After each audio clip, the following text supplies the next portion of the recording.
Hello everybody, my name is Alan from Sauber-Lab and today will be another video about Raspberry Pi. In this video I'm gonna show how to transform this Raspberry Pi 5 into a NAS system.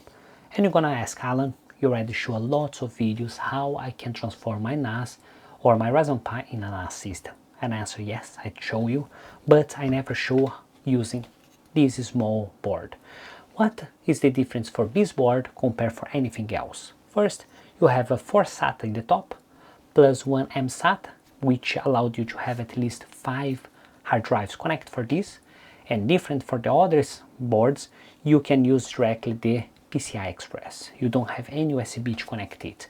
So others board, you need to connect USB 3.0 and that you connect for SATA. This one, PCI Express, so you guarantee 8 GB of data transmission, so you can use a SSD and that they will give the maximum performance for this SSD.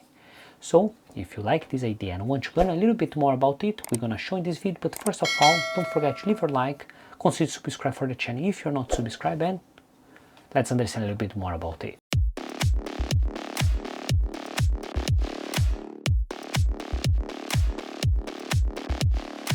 Before we start to explain how you can use this small board, we need to understand what we need to have in order to make a good setup. So first of all, you need to have a Raspberry Pi 5. Why Raspberry Pi 5? Because Raspberry Pi 5 have this PCI Express. If you are using Raspberry Pi 4, you don't have this PCI Express. Other thing that you need to have in mind, you need to have a heatsink. This heatsink is important to guarantee that when your system is running, they will not overheat and stop to work. So have this one in mind. If you have that Raspberry Pi case, this will not work for you, so forget it, and you need to buy this small heatsink to guarantee temperature dissipation. You need to have this SATA adapter. I will leave the link in the description where I find it, or at least the name, and you can search in your local store to see if you can have it. Other thing that it's come with this board, you have 2 of those ribbons that come, which it's a PCI ribbon. Take care because they are quite flexible, and if you damage, you only have 2, and I don't believe that's easy to buy replacement. Other thing that you need to have, it's to have a 2.5 hard drives. Why 2.5 hard drive or SSD? Because at the moment these ones only have space for 2.5. I don't know if you're gonna work with 3.5 because I didn't test it, but I believe that if you want to use more powerful system, you need to have a more powerful power supply. What's interesting, because you have this socket and that this socket will transmit energy for your SATA, you don't need to use the USB-C that comes from your Raspberry Pi. So have in mind that as many hard drive or as many SSD that you use that power plus your Raspberry Pi. So you need to manage both powers and make it work. Once that you have this setup and you have all the components that's required, so now I can come here my screen and show what's the problem that I have. Why my screen I don't show now live? Because I already modified this heatsink. One problem that I have is this heatsink is too big to fit this head. So if you come here, once that you install the Raspberry Pi, you have this setup. You have your heatsink at the top and you have your Raspberry Pi 5. The only problem that once that you try to put the head, check what happened, the power supply for the head fit exactly in the same place for the heatsink. I don't know if it was bad design, if they didn't want to do it, or maybe they didn't realize that it's important to put in another position. Basically, they don't fit my head, so I need to modify it. Why I say that you need to modify? If you look, these 3 last pins, they don't fit, and that I cannot fully insert my head. To do it, what I need to do, I come here and cut these small pins. I cut the last 3 pins more or less in half to guarantee that I can fit my head. So if you look, I locate more or less in half and I cut it. Once that I cut, I have not a best cut, but at least work, and that in this way, if I try to put my head, now my head's full insert in my Raspberry Pi. If you look here, this is full insert, more or less half, and now I can basically use my Raspberry Pi. Now in the box come with all those components. Those components really important because you can fit your hat and guarantee that's secured. So in the bottom of your Raspberry Pi, you're gonna put this one, then you're gonna put your Raspberry Pi and this big one, and in the top you're gonna put those to guarantee that everything is well inserted.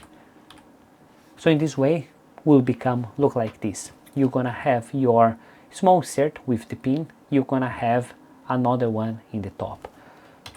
If you come here, this is ribbon that I told. This ribbon have one side that PCI Express that fit in Raspberry Pi, and the other side it's a specific made for this hat. So I don't know if it's easy to buy replacements. Only take care to don't damage it, but you have to, so only take care a little bit. After this one, everything is set. You can only screw it. It's your choice if you want to insert first the ribbon or if you want to install this setup. In my case, I feel a little bit easy to do it, but you always can first put the ribbon and that's do this connection. So here's where you're gonna put the ribbon. Make sure that you lift really well this small board or this small plastic, otherwise they can damage the ribbon and you don't want to damage unnecessarily. Once that you fit, they will look like this way, and then you can go and power it.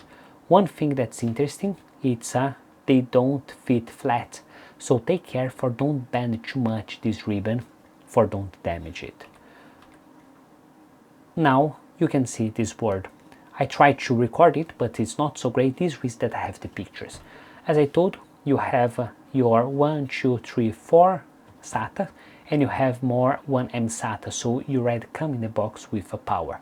You can power through these 12 volts, you can power for these ones, or you can power for a normal power supply. In my case, I'm using a normal power supply. One thing that you need to make sure that this power supply is 12 volts and you have enough power to power your hard drives plus your Raspberry Pi. As I told, everything will come for one socket and you need to have more power. If 5 amps is not enough to have power for all your hard drives, you need to get a powerful source. Make sure that you have enough power, otherwise your system not run, or you can damage some components if they overload and stop to work. Have everything in place. Next step, you need to flush your SD card. So now you need to insert your SD card and we're gonna open the application Raspberry Pi. What you need to do, you need to select the device that you run. Of course, will be Raspberry Pi 5. Now the OS. Now you're gonna choose what OS that you want to run. I don't suggest you to use this PiOS because you're gonna have a graphic interface that use power and you're not gonna use it. You're gonna use as a NAS, so it doesn't matter what the system or as light as possible will be better. This is that I put Raspberry Pi others and I will select the light 64 bits. Why 64 bits? Because we run better. So select 64 bits and then choose your storage and put next. Here next you put edit settings and make sure that this SSH is enabled, and here in general you need to set up the host name, your username, and that's your password. Everything should be there, and now you can put yes and put yes. Once that put yes, it means that they will start to flash. They will take some minutes until they finish to flash. Once that finish to flash, what you can do, you can finish this setup and get your Raspberry Pi and connect your SD card.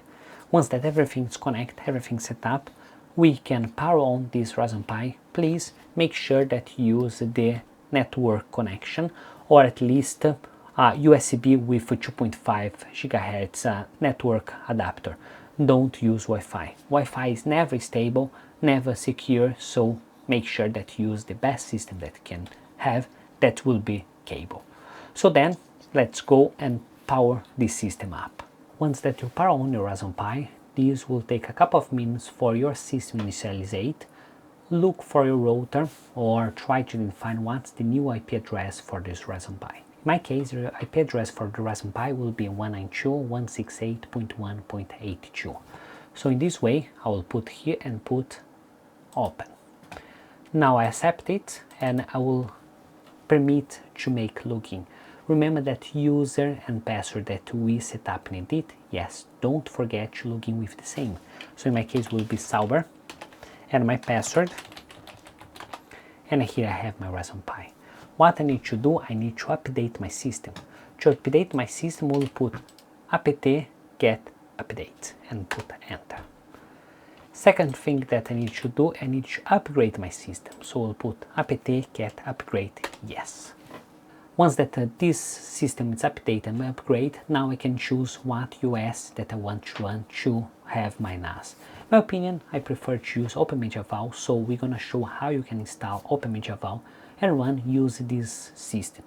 I could use other system, maybe not. TrueNAS will not work, Proxmox will not work, and if you try to use Unraid, potentially not work. You can do all the configuration manually, install all the applications separately, or you can use OpenMediaVault and they will run really well, really smooth, and just work. So in this case, to run OpenMediaVault, we're gonna run this script, and this script will take a long time to install.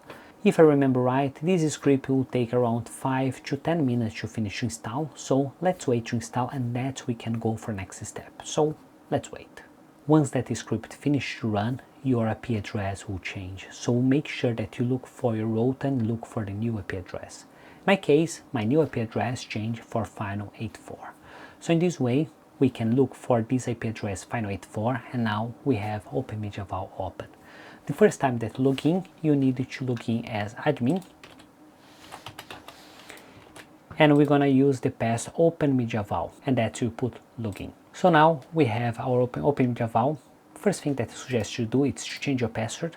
So we'll put my new password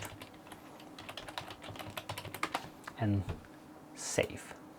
Once that I save, I can look for my storage disk and check I don't have others disk, but it's connected. Yes, it's because you need to do some setup, you need to enable that PCI Express to work.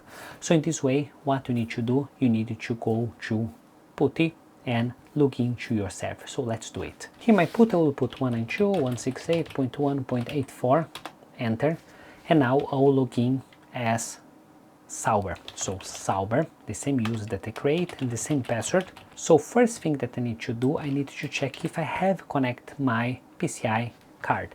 So if I come here and put ls PCI and put enter, they will show all this information. It means that's connected.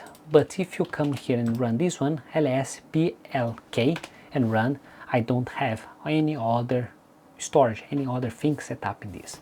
So in this way, we need to do a configuration to enable that they will start this PCI Express. So I'll put sudo nano, and I use this command, put firmware configuration, put enter.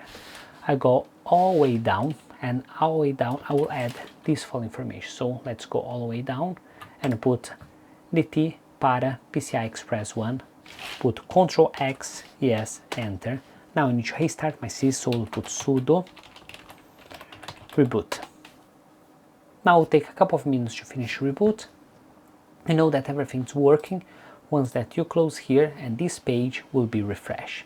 This middle time, let's open PuTTY with the same IP address on to speed a little bit the process. Once that OpenMediaVault has been refreshed, we can open my PuTTY again, log in with the same account, Sauber, put my password, and now we can check if it's the storage connect. Let's use lsplk and put enter.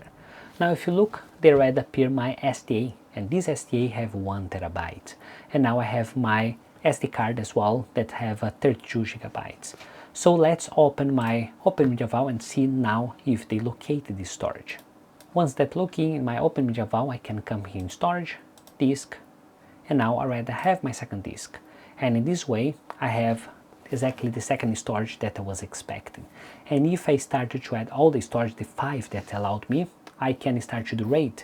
I can do RAID 5, I can do RAID 1, I can do RAID 2, whatever RAID that I want I can do, because now all my hard drive is connected to the same PCI Express, and that's if the connection get lost, all the hard drive will get lost exactly the same time and your RAID will not get broken. So in this way, your system is safe, and now you can use RAID in a Raspberry Pi, different for USB that was not advised. So in this way, you can start to set up your storage, your RAID, your OpenMediaVault extras, do all the configuration the same way that I show in the other videos, and you have your system ready for your use. So in this way, we arrive at the end of the video. I hope that you guys like this video. If you like this video and think that was interesting, please don't forget to leave a like, consider subscribe for the channel if you're not subscribed, and see you next time.